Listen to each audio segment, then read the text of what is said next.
ಜೈಲಿನಲ್ಲಿ ರೇಣುಕಾ ಕೊಲೆ ಸಾರಥಿ ವಿಲ ಅಂತಿದ್ದಾರೆ. ಕಾಟೇರ ಕಂಗಾಲಾಗಿದ್ದಾರೆ. ಇತ್ತ ವಿಜಯಲಕ್ಷ್ಮಿ ಕೂಲ್ ಆಗಿದ್ದಾರೆ. ಅತ್ತ ಸ್ನೇಹಿತರ ಜೊತೆ ವಿಜಯಲಕ್ಷ್ಮಿ ಪಾರ್ಟಿ ಮಾಡ್ತಿದ್ದಾರೆ ಅಂತ ಹೇಳಲಾಗಿದೆ.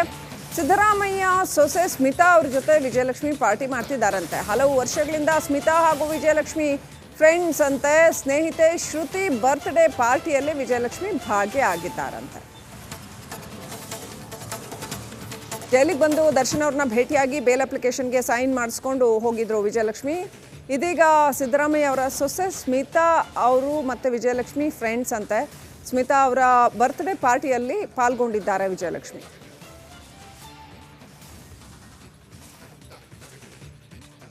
ಅಪ್ಡೇಟ್ ಪಡ್ಕೊಳ್ಳೋಣ. ಪ್ರತಿನಿಧಿ ವೈದೇಹಿ ಕನೆಕ್ಟ್ ಆಗಿದ್ದಾರೆ. ವೈದೇಹಿ, ವಿಜಯಲಕ್ಷ್ಮಿ ಬರ್ತ್ಡೇ ಪಾರ್ಟಿಯಲ್ಲಿ ಭಾಗಿಯಾಗಿರೋ ಚಿತ್ರಗಳದು ಈಗ ನಾವು ತೋರಿಸ್ತಾ ಇರುವಂಥದ್ದು. ಅಕಸ್ಮಾತ್ ಹೌದು ಅಂತಾಗಿದ್ದಲ್ಲಿ ವಿಜಯಲಕ್ಷ್ಮಿ ಬಹಳ ಖುಷಿಯಾಗಿ ಕೂಲಾಗಿ ನಾರ್ಮಲ್ ಆಗಿ ಇರೋದು ಕಾಣಿಸುತ್ತೆ. ಸೊ ಇವ್ರು ಮೊದಲಿಂದಾನು ಹೀಗೇನಾ ವಿಜಯಲಕ್ಷ್ಮಿ, ಅಥವಾ ಹೇಗೆ, ಏನಿದು ಕತೆ? ಶ್ರೀಲಕ್ಷ್ಮಿ, ಇವಾಗ ಒಂದು ವಿಷಯನ ನಾವು ಅರ್ಥ ಮಾಡ್ಕೋಬೇಕಾಗಿರೋದು ಏನಂತಂದ್ರೆ, ವಿಜಯಲಕ್ಷ್ಮಿ ಇವಾಗ ಏನ್ ದರ್ಶನ್ದು ಕೇಸ್ ಆಯ್ತಲ್ಲ, ಅಲ್ಲಿಂದ ಅವ್ರು ಜಾಸ್ತಿ ಪಬ್ಲಿಕ್ ಅಪಿಯರೆನ್ಸ್ ಮಾಡ್ತಾ ಇರಲಿಲ್ಲ. ಪಾರ್ಟಿಗಳಿಗೂ ಕೂಡ ಅವ್ರು ಹೋಗೋದು ತುಂಬಾನೇ ಕಡಿಮೆ ಆಗಿತ್ತು. ಆದ್ರೆ ಏನು ನಿನ್ನೆ ಚಾರ್ಜ್ ಶೀಟ್ ಅನ್ನ ಏನು ಸಲ್ಲಿಕೆ ಮಾಡಿದ್ರು, ಅದಾದ್ಮೇಲೆ ವಿಜಯಲಕ್ಷ್ಮಿ ಅವರು ಕೂಲ್ ಆಗಿದ್ದಾರೆ ಅಂತ ಹೇಳಲಾಗ್ತಾ ಇದೆ. ಅಷ್ಟೇ ಅಲ್ಲದೆ ತಮ್ಮ ಒಂದು ದುಃಖದಲ್ಲೇ ತಮ್ಮ ಸ್ನೇಹಿತೆಯ ಬರ್ತ್ಡೇ ಪಾರ್ಟಿ ಮಾಡೋದಕ್ಕೂ ಕೂಡ ಅವ್ರು ಹೋದು ಇದೇ ವಿಷಯವನ್ನ ರಮೇಶ್ ಕುಮಾರ್ ಅವರು ಒಂದು ಇನ್ಸ್ಟಾಗ್ರಾಮ್ ಪೋಸ್ಟ್ ಅಲ್ಲೂ ಕೂಡ ಬರ್ಕೊಂಡಿದ್ದಾರೆ. ಇಷ್ಟೆಲ್ಲ ಇದ್ರೂ ಕೂಡ ನನ್ನ ಮನಸ್ಸಿಗೆ ಖುಷಿ ಆಗ್ಬೇಕು ಅಂತಂದು ನೀವು ನನ್ನ ಬರ್ತ್ಡೇ ಪಾರ್ಟಿ ಬಂದಿದ್ದು ಖುಷಿ ಆಯ್ತು ಅಂತ. ಸೊ ಈ ಕಡೆ ರೇಣುಕಾಸ್ವಾಮಿ ಕೊಲೆ ಕೇಸ್ನಲ್ಲಿ 81 ದಿನಗಳಾಯ್ತು ದರ್ಶನ್ ಅವರು ಜೈಲಿಗೆ ಹೋಗಿ. ಅದಾದ್ಮೇಲೆ 3 ದಿನಗಳ ಕಾಲ ನ್ಯಾಯಾಂಗ ಬಂಧನ ವಿಸ್ತರಣೆ ಮಾಡಲಾಗಿದೆ ಸೋಮವಾರ. ಅಷ್ಟೇ ಅಲ್ಲದೆ 3991 ಪುಟಗಳ ಚಾರ್ಜ್ ಶೀಟ್ ಕೂಡ ಮಾಧ್ಯಮಗಳಿಗೆ ಸಿಕ್ಕಿದೆ. ಇದೆಲ್ಲ ಡೆವಲಪ್ಮೆಂಟ್ ಆಗ್ತಾ ಇರುವಾಗಲೇ ವಿಜಯಲಕ್ಷ್ಮಿ ಅವರು ಕೂಲ್ ಆಗಿದ್ದಾರೆ ಅಂತ ಹೇಳಲಾಗ್ತಾರೆ. ಯಾಕಂದ್ರೆ ಒಂದ್ಸಲ ಚಾರ್ಜ್ ಶೀಟ್ ಸಿಕ್ಕರೆ ನಾವು ಬೇಲಿಗೆ ಅಪ್ಲೈ ಮಾಡ್ಬೋದು, ಬೇಲ್ ಸಿಗೋ ಚಾನ್ಸಸ್ ಜಾಸ್ತಿ ಇರತ್ತೆ ಅಂತ ಆ ಒಂದು ಅಂಶವನ್ನ ಅವರು ಗಮನದಲ್ಲಿ ಇಟ್ಕೊಂಡು ಮೋಸ್ಟ್ಲಿ ಅವರು ಕೂಲ್ ಆಗಿದ್ದಾರೆ. ಹಾಗಾಗಿ ತಮ್ಮ ಸ್ನೇಹಿತೆಯ ಬರ್ತ್ಡೇ ಪಾರ್ಟಿಗೆ ಹೋಗಿದ್ದಾರೆ, ಅಲ್ಲಿ ಅವರು ಎಂಜಾಯ್ ಮಾಡಿದ್ದಾರೆ. ಆದ್ರೆ ವಿಜಯಲಕ್ಷ್ಮಿ ಅವರ ಈ ಒಂದು ನಡೆ ನೆಟ್ನಲ್ಲಿ ತುಂಬಾನೇ ಚರ್ಚೆ ಆಗ್ತಾ ಇದೆ.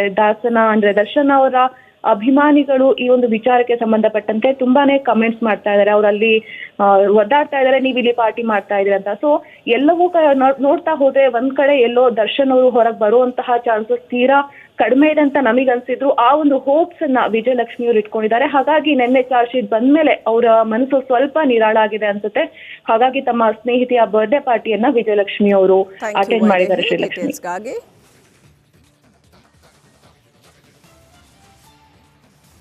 ರೇಣುಕಾಸ್ವಾಮಿ ಕೊಲೆ ಕೇಸಲ್ಲಿ ಚಿಕ್ಕಣ್ಣ ಕೂಡ ಢವ ಶುರುವಾಗಿದೆ. ಚಾರ್ಜ್ ಶೀಟಲ್ಲಿ ಚಿಕ್ಕಣ್ಣ ಅವರ ಹೇಳಿಕೆ ಕೂಡ ಉಲ್ಲೇಖ ಆಗಿದೆ. ಸ್ಟೋನಿ ಬ್ರೂಕ್ ಪಾರ್ಟಿಯಲ್ಲಿ ಚಿಕ್ಕಣ್ಣ ಭಾಗಿಯಾಗಿದ್ದಂಥದ್ದು. ಅವತ್ತು ದರ್ಶನ್ ಕಿವಿಯಲ್ಲಿ ಪವನ್ ಏನು ಹೇಳಿದ್ರು ಅನ್ನುವಂಥದ್ದು ಚಾರ್ಜ್ ಶೀಟಲ್ಲಿ ಈ ಬಗ್ಗೆ ಚಿಕ್ಕಣ್ಣ ಪೊಲೀಸರಿಗೆ ಮಾಹಿತಿ ಕೊಟ್ಟಿದ್ದಾರೆ. ಸೊ ಹಾಗಾಗಿ ಇಲ್ಲಿ ಚಿಕ್ಕಣ್ಣ ಕೂಡ ಇನ್ವಾಲ್ವ್ ಆಗಿದ್ದಾರಾ ಅನ್ನುವಂಥ ಪ್ರಶ್ನೆ, ಒಟ್ಟು ಹಗರಣದಲ್ಲಿ ಗೊತ್ತಿತ್ತಾ ಈ ವಿಚಾರ ಚಿಕ್ಕಣ್ಣಗೆ ಅನ್ನುವಂಥದ್ದು ಕೂಡ ಚಾರ್ಜ್ ಶೀಟಲ್ಲಿ ಚಿಕ್ಕಣ್ಣ ಅವ್ರನ್ನ ಇಂಟರಾಗೇಟ್ ಮಾಡಿರೋ ಪೊಲೀಸರು ಏನೇನು ಅಂಶಗಳನ್ನ ಉಲ್ಲೇಖ ಮಾಡಿದ್ದಾರೆ ಅನ್ನುವಂಥ ಪ್ರಶ್ನೆ ಎದ್ದಿದೆ. ಚಿಕ್ಕಣ್ಣಗೂ ಕೂಡ ಒಟ್ಟಿನಲ್ಲಿ ಕೇಸ್ನ ಢವ ಇದ್ದದ್ದೇ. ಕಂಪ್ಲೀಟ್ಲಿ ಅವ್ರದ್ದೇನೂ ಲಿಂಕೇ ಇಲ್ಲ ಅಂತಾನೂ ಹೇಳೋಕ್ಕಾಗಲ್ಲ. ಚಾರ್ಜ್ ಶೀಟಲ್ಲಿ ಚಿಕ್ಕಣ್ಣ ಅವರ ಹೇಳಿಕೆ ಕೂಡ ಉಲ್ಲೇಖ ಆಗಿದೆ. ಸೊ ಏನು ಹೇಳಿದ್ರು ಹಾಗಾದ್ರೆ ಚಿಕ್ಕಣ್ಣ ಪೊಲೀಸರ ಹತ್ರ? ನಾನು ಆವತ್ತು ಸ್ಟೋನಿ ಬ್ರೂಕ್ಗೆ ಊಟಕ್ಕೆ ಹೋಗಿದ್ದೆ. ಪಬ್ನ ಡಿ ಬಾಸ್ ಅಲ್ಲಿ ಒಂದು ಲಾಂಚ್ ಇದೆ, ಅಲ್ಲಿ ತೆರಳಿದೆ ಅಂತ ಹೇಳ್ತಾರೆ. ಅಲ್ಲಿ ದರ್ಶನ್ ಇದ್ರು ಅಂತ ಹೇಳ್ತಾರೆ. ಅವ್ರು ಏನು ಹೇಳ್ತಾರೆ ಅಂದರೆ, ದರ್ಶನ್ ಜೊತೆ ಊಟಕ್ಕೆ ಹೋಗಿದ್ದೆ ಅಂತ ಅಲ್ಲ, ನಾನು ಸ್ಟೋನಿ ಬ್ರೂಕ್ ರೆಸ್ಟೋರೆಂಟ್ಗೆ ಊಟಕ್ಕೆ ಹೋಗಿದ್ದೆ, ಅಲ್ಲೊಂದು ಲಾಂಚ್ ಇದೆ, ಅಲ್ಲಿ ದರ್ಶನ್ ಇದ್ರು, ಅವ್ರನ್ನ ಮೀಟ್ ಮಾಡಿದೆ ಅನ್ನೋ ಅರ್ಥದಲ್ಲಿ ಹೇಳ್ತಾರೆ. ವಿನಯ್, ಪ್ರದೋಷ್, ಯಶಸ್ ಇವರೆಲ್ಲ ಇದ್ರು. ನಾನು ನನ್ನ ನೆಕ್ಸ್ಟ್ ಮೂವಿ ಬಗ್ಗೆ ಮಾತನಾಡಿದೆ ಅಂತ ಹೇಳ್ತಾರೆ. ಆಗ ಚಿಕ್ಕಣ್ಣ ಹೇಳ್ತಾರೆ, ಪವನ್ ದರ್ಶನ್ ಕಿವಿಯಲ್ಲಿ ಏನೋ ಹೇಳಿದ್ರು ಅಂತ. ಪವನ್ ಬಂದ್ಬಿಟ್ಟು ದರ್ಶನ್ ಕಿವಿನಲ್ಲಿ ಏನೋ ಹೇಳಿದ್ರು. ಪವಿತ್ರ ಗೌಡ ಆಪ್ತ ಪವನ್ ಏನಿದ್ದಾರೆ ಅವರು ಬಂದು ಹೇಳಿದ್ರು ಅಂತ. ಆನಂತರ ದರ್ಶನ್ರ ಮುಖ ಭಾವ ಕಂಪ್ಲೀಟ್ ಬದಲಾಯಿತು. ಚಿಕ್ಕಣ್ಣ ಕೊಟ್ಟಿರ್ತಕ್ಕಂಥ ಸಾಕ್ಷ್ಯ ಇದು. ನಂತರ ಯಾರಿಗೋ ಕರೆ ಮಾಡಿ ಗಂಭೀರವಾಗಿ ಮಾತನಾಡಿದ್ರು. ಅನಂತರ ಚಿಕ್ಕಣ್ಣ ನೀನು ಹೊರಡು ಅಂತ ಹೇಳಿದ್ರು, ನಾನು ಅಲ್ಲಿಂದ ಬಂದೆ ಅಂತ ಹೇಳಿದ್ದಾರೆ. ರೈಟ್, ಅಪ್ಡೇಟ್ ಪಡ್ಕೊಳ್ಳೋಣ. ಪ್ರತಿನಿಧಿ ನಾಗರಾಜ್ ಕನೆಕ್ಟ್ ಆಗಿದ್ದಾರೆ. ನಾಗರಾಜ್, ಒಬ್ಬೊಬ್ಬರ ಪಾತ್ರವು ಒಂದೊಂದು ಕ್ಯಾರೆಕ್ಟ್ರು ಕೂಡ ಭಾಳ ವಿಶೇಷ ಅಂತ ಅನಿಸುತ್ತೆ. ಬಟ್ ನಿಜಕ್ಕೂ ಸಾಕಷ್ಟು ಭಯಂಕರವಾದ ಸತ್ಯಗಳು ಕೂಡ ಹೊರಬೀಳ್ತಾ ಇದೆ. ಆದರೆ ಈ ಚಿಕ್ಕಣ್ಣ ಅವರ ರೋಲ್ ಬಗ್ಗೆ ಏನೆಲ್ಲ ಉಲ್ಲೇಖ ಆಗಿದೆ ಚಾರ್ಜ್ ಶೀಟಲ್ಲಿ? ಶ್ರೀಲಕ್ಷ್ಮಿ, ಏನು ರೇಣುಕಸ್ವಾಮಿ ಕೊಲೆ ಪ್ರಕರಣಕ್ಕೆ ಸಂಬಂಧಿಸಿದಂತೆ ನಟ ಚಿಕ್ಕಣ್ಣ ಒಂದು ಪೊಲೀಸರ ಮುಂದೆ ಕೊಟ್ಟಂಥ ಹೇಳಿಕೆ, ಜೊತೆಗೆ ಆತ ಏನು ಮ್ಯಾಜಿಸ್ಟ್ರೇಟ್ ನ್ಯಾಯಾಧೀಶರ ಎದುರು 164 ಹೇಳಿಕೆಯನ್ನು ದಾಖಲು ಮಾಡಿದ್ರು. ಎರಡೂ ದಾಖಲೆಗಳನ್ನು ಚಾರ್ಜ್ ಶೀಟ್ನಲ್ಲಿ ಉಲ್ಲೇಖ ಮಾಡಿರ್ತಕ್ಕಂಥದ್ದು. ಇದರಲ್ಲಿ ಬಹಳ ಸ್ಪಷ್ಟವಾಗಿ ಚಿಕ್ಕಣ್ಣ ಅವರು ಒಂದು ಕಡೆ ಹೇಳ್ತಾರೆ, ಏನೋ ಹೊತ್ತು ನಾನು ನಿರ್ದೇಶಕ AP ಅರ್ಜುನ್ ಜೊತೆ ಒಂದು ಸಿನಿಮಾ ಒಂದಕ್ಕೆ ಸಂಬಂಧಿಸಿದಂತೆ ಸ್ಕ್ರೀನ್ ಪ್ಲೇ ಬಗ್ಗೆ ಮಾತನಾಡ್ತಾ ಇದ್ದೆ. ಈ ಸಂದರ್ಭದಲ್ಲಿ ಮತ್ತೊಬ್ಬ ನಟ ಯಶಸ್ ಸೂರ್ಯ ನನಗೆ ಕರೆಯನ್ನು ಮಾಡ್ತಾರೆ. RR ನಗರದ ಸ್ಟೋನಿ ಬ್ರೂಕ್ ಪಬ್ಗೆ ಬರಬೇಕು, ದರ್ಶನ್ ಸರ್ ಹೇಳ್ತಾ ಇದ್ದಾರೆ, ಇಲ್ಲಿ ಊಟಕ್ಕೆ ಅರೇಂಜ್ ಮಾಡಿದ್ದಾರೆ, 1:15 ನೀನು ಬರಬೇಕು ಅಂತಂತೇಳಿ ನನಗೆ ಯಶಸ್ ಸೂರ್ಯ ಫೋನ್ ಮಾಡ್ತಾರೆ. ಆದರೆ ನಾನು ಏನು AP ಅರ್ಜುನ್ ಅವ್ರ ಜೊತೆ ಒಂದು ಸಿನಿಮಾ ಕುರಿತು ಮಾತಾಡ್ತಾ ಇದ್ದಿದ್ದರಿಂದ ಆದರೆ ಬರ್ತೀನಿ ಅಂತ ಹೇಳಿರ್ತೀನಿ. ಅದರಂತೆ ನಾನು 2:30 ಅಷ್ಟರೊಳಗಡೆ ನನ್ನ ಖಾಸಗಿ ಕಾರು ಇನೋವನ್ನ ತೆಗೆದುಕೊಂಡು ನಾನು ಅಲ್ಲಿಗೆ ಹೋಗ್ತೀನಿ. ಆ ವೇಳೆಗಾಗಿ ಅಲ್ಲಿ ದರ್ಶನ್ ಸೇರಿದಂತೆ ಇನ್ನೂ ಕೆಲವರು ಇರ್ತಾರೆ, ನಾನು ಪಾರ್ಟಿಯಲ್ಲಿ ಭಾಗಿಯಾಗ್ತೀನಿ. ಈ ಮಧ್ಯದಲ್ಲಿ ಪವನ್ ಎಂಬಾತ ಬಂದು ದರ್ಶನ್ ಅವರ ಕಿವಿಯಲ್ಲಿ ಒಂದು ವಿಚಾರವನ್ನು ಹೇಳ್ತಾನೆ. ಆದರೆ ಏನು ವಿಚಾರ ಅಂತ ನನಗೆ ಅಲ್ಲಿ ಗೊತ್ತಾಗಲ್ಲ. ಆದರೆ ಆ ವಿಚಾರವನ್ನು ಕೇಳಿದ ಬಳಿಕ ದರ್ಶನ್ ಸ್ವಲ್ಪ ಗಂಭೀರವಾಗ್ತಾರೆ. ನಂತರ ಕರೆ ಮಾಡಿ ಯಾರಿಗೂ ಮಾತಾಡ್ತಾರೆ ಗಂಭೀರವಾಗಿ. ನಂತರ ಅವರು ಅಲ್ಲಿಂದ ಹೋಗ್ಲಿಕ್ಕೆ ರೆಡಿ ಆಗ್ತಾರೆ. ನಾನು ಕೂಡ ಮತ್ತೆ ನಾನು AP ಅರ್ಜುನ್ ಅವರನ್ನು ಭೇಟಿಯಾಗಬೇಕಾದ ಕಾರಣ ನಾನು ಹೋಗ್ತೀನಿ. ಈ ಸಂದರ್ಭದಲ್ಲಿ ನಟ ದರ್ಶನ್, ವಿನಯ್ ಹಾಗೇನೆ ಪ್ರದೂಷ್ ಅಲ್ಲಿಂದ ಕಾರಲ್ಲಿ ಓಡ್ತಾರೆ. ನಾಗರಾಜ್ ಸೇರಿದಂತೆ 4 ಜನ ಕಾರಿನಲ್ಲಿ ಓಡ್ತಾರೆ ಅಂತ ಹೇಳಿಕೆಯನ್ನು ದಾಖಲಿಸಿರ್ತಕ್ಕಂಥದ್ದು. ಸ್ಟೋನಿ ಬ್ರೂಕ್ ಪಬ್ಗೆ ಈ ವಿಚಾರ ಬಂದು ಪವನ್ ಹೇಳಿದಾಗ ಇದು ಆಯಿತು. ಪವನ್ ಹೇಳಿದ ಕೂಡಲೇ ದರ್ಶನ್ ರೇಣುಕಾಸ್ವಾಮಿಯನ್ನು ನೋಡಲಿಕ್ಕೆ ಹೊರಟರು ಅನ್ನೋದನ್ನ ದೃಢೀಕರಿಸಲಿಕ್ಕೆ ಚಿಕ್ಕಣ್ಣ ಹೇಳಿಕೆಯನ್ನು ನ್ಯಾಯಾಧೀಶರ ಮುಂದೆ ದಾಖಲಿಸಿರ್ತಕ್ಕಂಥದ್ದು. Srilakshmi, thank you Nagaraj ಡೀಟೇಲ್ಸ್ಗಾಗಿ.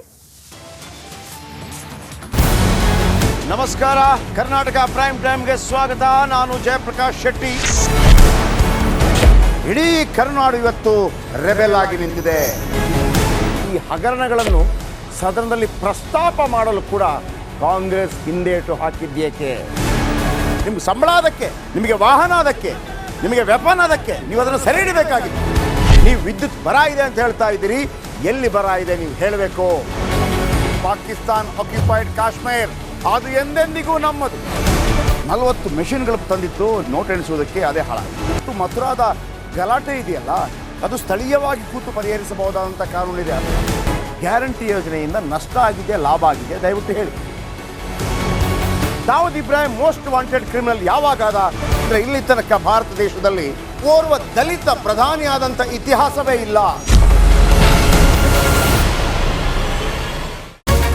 Republic world app ಇದು ಕೇವಲ ಅಪ್ಲಿಕೇಶನ್ ಅಲ್ಲ, ಸಮಗ್ರ ಸುದ್ದಿಗಳ ಸಂಪರ್ಕ ಮಾರ್ಗಕ್ಕೆ ಕ್ರಾಂತಿಕಾರಿ ಬದಲಾವಣೆ.